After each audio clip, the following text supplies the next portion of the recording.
그래서 민간의 역할에 맡겨서 우리 경제를 더 성장시킬 수는 없다라고 생각하는 철학이 있기 때문에 민주당은 동의할 수 없는데, 근데 사실은 그래서 김진표 의장의 제안이 굉장히 뜻밖이죠. 추경호 부총리도 그 설명하면서 이 국회의장 정도 제안이면 오케이다. 우리 이거 정말 진심으로 받아들인다라고 설명했을 정도로 좀 굉장히 황당한 장면이 펼쳐졌거든요. 아마 그렇기 때문에 민주당에서 김진표 의장을 상당히 공격도 좀 했을 겁니다. 내부에서는. 민주당에서 지난 정부의 경제정책을 짤 때 일단 그 낙수 효과 자체는 없다, 제대로 작동하지 않는다, 이걸 근거로 이제 그 소득주도 성장론 그런 이제 경제 정책들을 폈죠. 그러니까 사실 그런 과정에서 본다면 이 법인세율 완화는 사실 이해할 수 없을 수도 있겠다, 이런 생각이 드네요. 7733번님은 국회의장은 아니지만 또 나름의 절충안을 내주셨어요. 이연 1%씩 천천히 내려주면서 경기 변동 추이를 보면서 조정하면 어떤지 해주셨는데, 기획재정부가 그럼 깜짝 놀랄 일인데, 이게 그 법을 고쳐야 되는 문제여서 상당히 까다롭습니다. 매번 국회에서 문턱을 넘지 못하는 경우가 있고, 그래서 쉽지는 않은 방안이긴 합니다. 근데 저는 개인적으로 이참에 꼭 법인세 문제가 어떻게 해결되는지를 떠나서 예산 논의 과정 자체에 대한 문제의식을 가질 필요가 있다고 느끼는 게, 이러다가 또 갑자기 그 내부적인 협의를 거쳐서 절충안 정도에서 딱 결정이 났다 하고 보도가 될 가능성이 높다고 보거든요. 그렇게 되면 진짜 제대로 꼼꼼히 이것저것 예산안들을 국민이나 언론이 검토할 수 있겠느냐. 늘 과거에도 보면 여러 가지 쟁점을 놓고 다투다가 밀실에서 절충안을 협의하고 다른 세금 구체적인 논의 과정, 아까 다 협의가 끝났다고 했는데 국민이나 언론은 잘 모르거든요. 그래서 시스템을 좀 바꿔야 한다는 지적도 분명히 있는데, 그게 이제 예산을 할 때 마지막 그 어떤 협상 과정을 기록으로 남겨야 되거든요. 그런데 말씀하신 그런 밀실에서 소소위라는 이제 법에 없는 이런 작은 그 몇 명 모여가지고 이렇게 밀실에서 대화로 의사록을 남기지 않고 이렇게 결정해버리는 게 우리나라의 통례였고 올해도 아마 그렇게 진행되고 있는 것 같은데, 그래서 이거를 아예 이제 법적으로 금지를 하거나 아니면 이런 식으로 가게 될 경우에 페널티를 좀 줘야 될 것 같아요. 여당이건 야당이건 간에 뭐 예를 들어 국회의원 세비를 깎는다든지 정당 보조금을 이런 식으로 하게 되면 못 받게 한다든지 뭐 이런 식으로 페널티를 줘야지, 그러지 않고서는 계속 이런 일이 이제 국회의원들 입장에서는 가장 바람직한 일이거든요. 아무 기록도 안 남기고 자기들이 돈을 주물 수 있기 때문에. 그래서 이게 과연 올바른 건가 생각이 많이 듭니다. 지금 박 기자가 말씀하신 부분이 바로 그 국회 예산 증액 과정입니다. 좀 전에 제가 말씀드린 건 감액이었죠. 감액은 정부 간에 감액하는 건데 이건 공개적으로 합니다. 전체회의에서도 하고 예결위 전체회의 기록이 되는 회의에서 하는데, 증액이 또 한 4, 5조를 줄였다면, 감액했다면 정부하면 그 뒤에 국회의원들이 한 5, 6조를 증액합니다. 전반적으로 조금 증액된 상태에서 통과가 되는데 그 증액을 어떻게 하느냐를 공개를 하지 않습니다. 처음에 쪽지 예산이라고 저희가 비판을 많이 했지 않습니까? 지금 쪽지는 없습니다.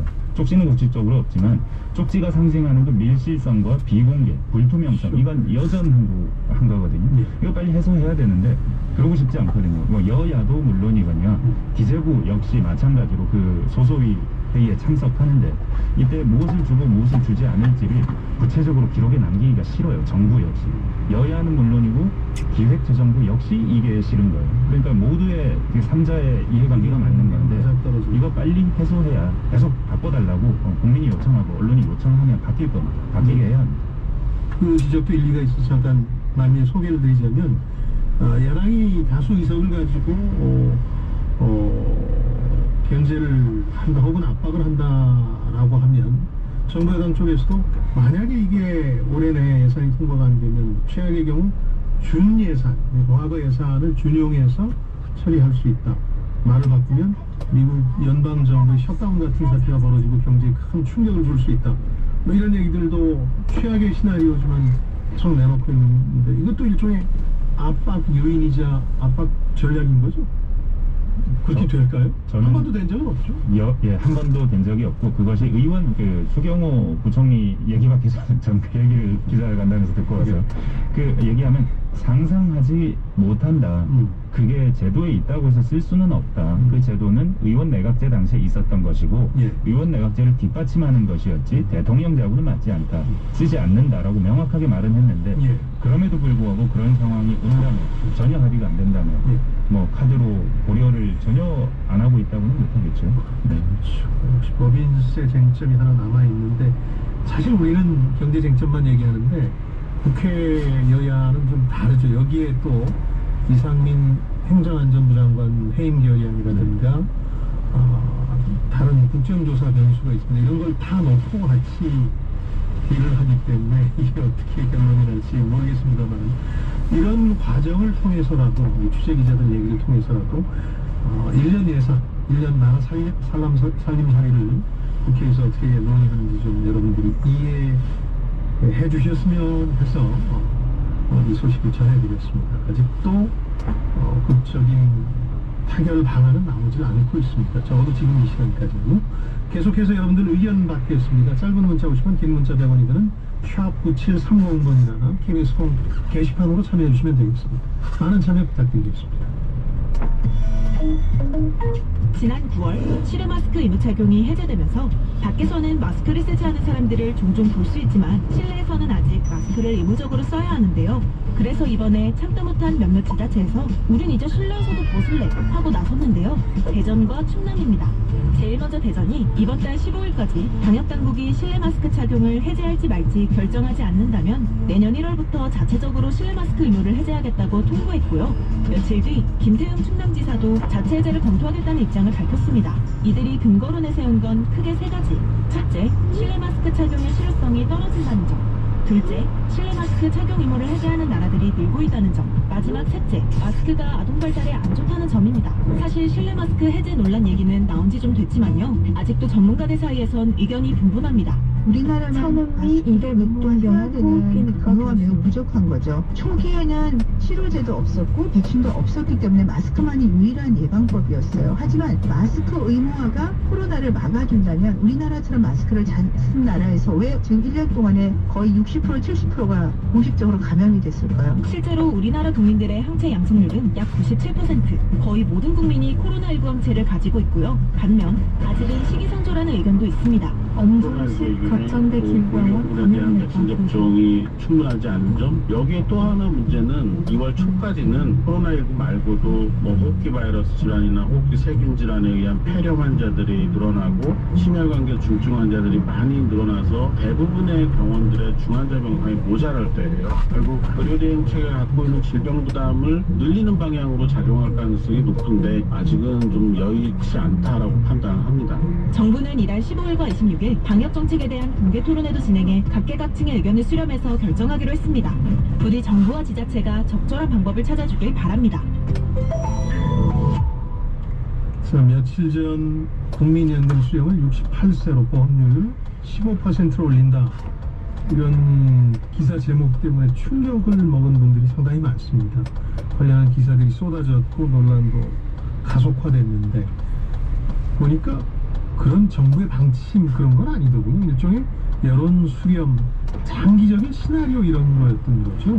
네, 하지만 그 정부의 공식 전문가 포럼에서 발제문으로 나온 것이거든요. 뭐 정부 측 발제문이 아니라 전문가 발제문이긴 한데 저는 이게 사실은 정부가 좀 간을 보려고 하는 이런 의심을 충분히 살 수 있는 상황이고 정부는 이게 워낙 민감한 상황이다 보니까 아니라고 훌쩍 뛰는데 이게 이제 기사를 통해서 한번 간을 보고 여전히 안 되겠구나 이렇게 생각을 하고 있는 것이 아닌가. 그 전문가 포럼이라는 게 보건복지부와 네. 국민연금개혁특별위원회가 주최한 거니까 예. 그렇게 볼 수 있다. 연구도 이제 국민연금연구원이라는 데서 이제 연구를 해온 건데 뭐 개인 의견이라고 했지만 이 계산 자체가 뭐 틀리거나 하는 건 아닌 걸로 보이거든요. 그래서 그걸 한번 좀 정리해 주시면, 그러니까 이게 당장 그렇게 하겠다는 게 아니라 시나리오로 장기적으로 이렇게 해야 되지 않겠느냐. 목표를 정해놓은 건데 국민연금 보험료를 15%까지 올린다. 기여를 더 많이 하게 한다. 더 많이 됐다. 네.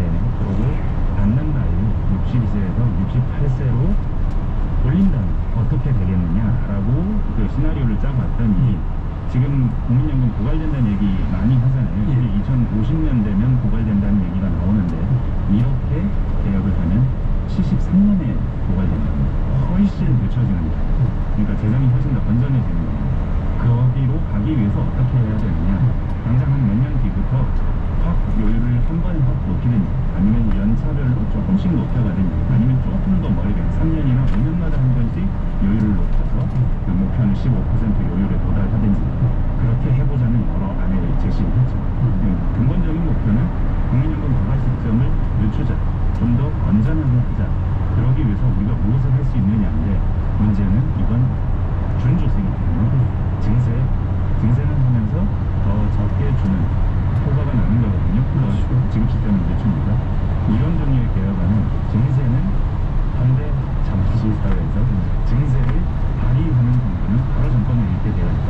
보편 증세의 경우는 그렇기 때문에 무서운 거기 때문에 아예 몸살인이 아니고 1998년인가요? 그때 이후로 국토부터 고정이 돼 있는데 그거 아무도 이제 더 올렸습니다. 원래대로라면 지금 증림이 15%가 돼야 됐었는데 아무도 못 올리고 있었던 것도 말씀하신 그런 거기 때문에 문재인 정부도 사실은 처음에는 이런 종류의 조금이라도 기여율을 높이는 방안을 추진을 했다가 어이구 아니다 하면서 기여율은 그대로 하면서 다른 방향으로 좀 조정하는 그 정도밖에 추진을 못했거든요. 그러니까 이건 쉽지 않은 증세, 보편 증세라는 것은 거의 보기 힘들다. 정권 일을 각오하지 않으면 못한다.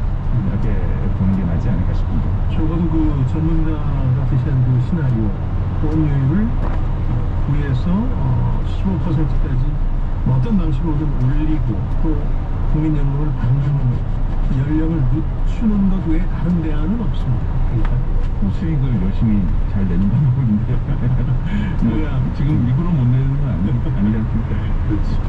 아까 박계 기자께서 지적해 주신 거 하나는 다시 짚고 좀 넘어가야 될 게 꼭 이것뿐만이 아니더라도 우리 국민들이 최근에 좀 혼란스러운 게 노동개혁과 관련해서 거기 미래노동연구원인가요? 여기서 권고문을 발표했는데 이게 마치 그 당장 시행될 주 52시간제 변화처럼 보도가 되면서 혼란이 가중되기도 하는데 이게 일종의 그 공론화 과정과 여론 수렴 과정에서 불가피한 겁니까? 아니면 조금 언론에 흘려서 먼저 이 여론을 떠보자 이런 의도도 있는 거예요? 그런 의도도 분명히 저는 있다 생각하고 그게 바로 그 공론화 과정이고 특히 그 같은 경우는 이보다 훨씬 더 정부 의지가 더 강하게 들어갔어요.